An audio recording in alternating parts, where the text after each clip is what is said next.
Wildcard rounds that featured some crazy upsets.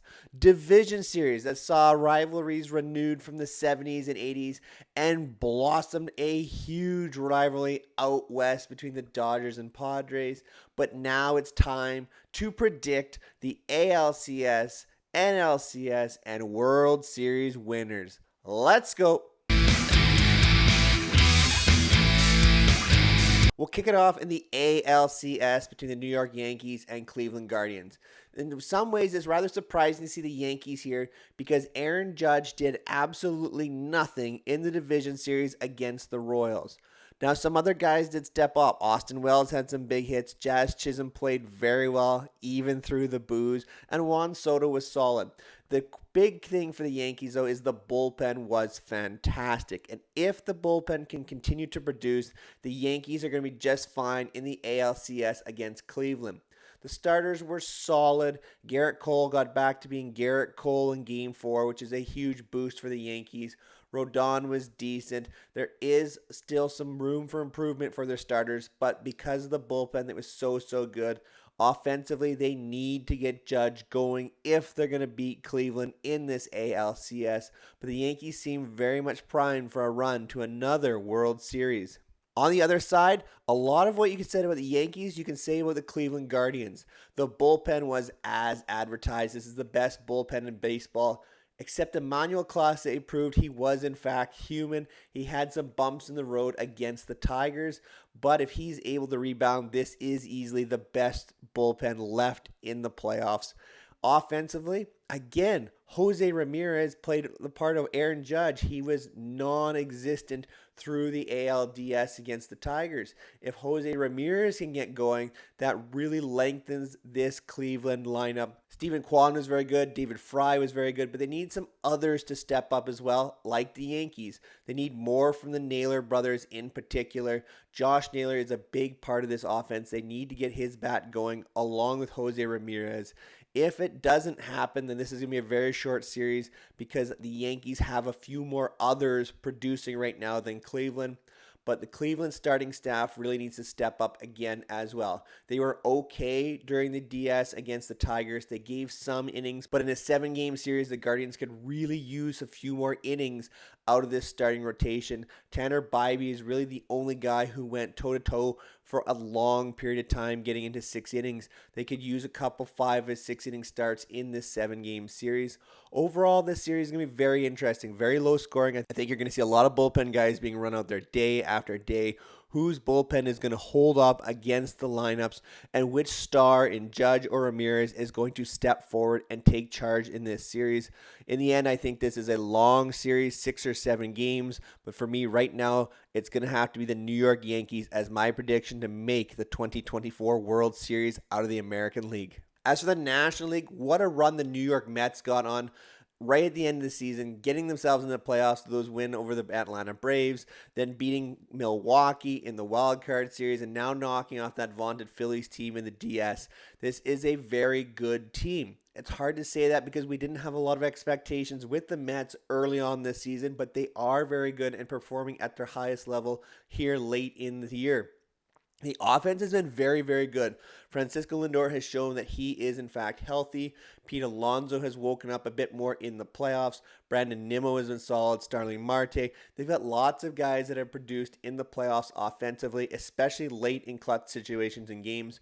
Jesse Winker has been a solid presence as a left-handed bat in that lineup as well. And the starting rotation has been very good. Kodai Senga's come back. Hopefully he can give them a few more innings in this second round for him, as well as Sean Manaea, Luis Severino, Jose Quintana. The rotation has been very good for the Mets. If they can continue to perform, they are very much set up to take on the Dodgers here. But the issue is the Mets, if the starters don't hold up, don't have as deep a bullpen as most of the teams here left in the playoffs. The bullpen has been very good for them, don't get me wrong, but the starters have given them a lot of innings, and if they can continue to give them innings, it sets the Mets up in a much better situation, especially late in games with Edwin Diaz. But if the starters start to falter a little bit and run into some troubles against this strong Dodgers offense, then it's going to become a problem for the Mets. As for the Dodgers, they've overcome some pitching troubles themselves against the Padres. The offense is kind of a bit in a slumber and wakes up at periods. Mookie Betts was very poor. Then he caught fire towards the end of the division series against the Padres. Teoscar Hernandez has been the one steady through the lineup, it seems, through the playoffs so far for the Dodgers. Shohei Ohtani has gone to sleep, apparently outside one home run in Game 1 against Dylan Cease. Freddie Freeman is battling as much as he can with that ankle injury. Their starters have been okay. Yamamoto had a dud, and they came back and pitched very, very well in Game 5.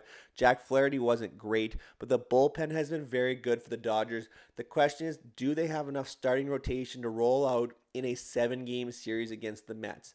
This is the question. The Mets offense for me against the Dodgers pitching staff, can they get enough innings from the starters to really use a bullpen game potentially in game 3 or 4 against the Mets?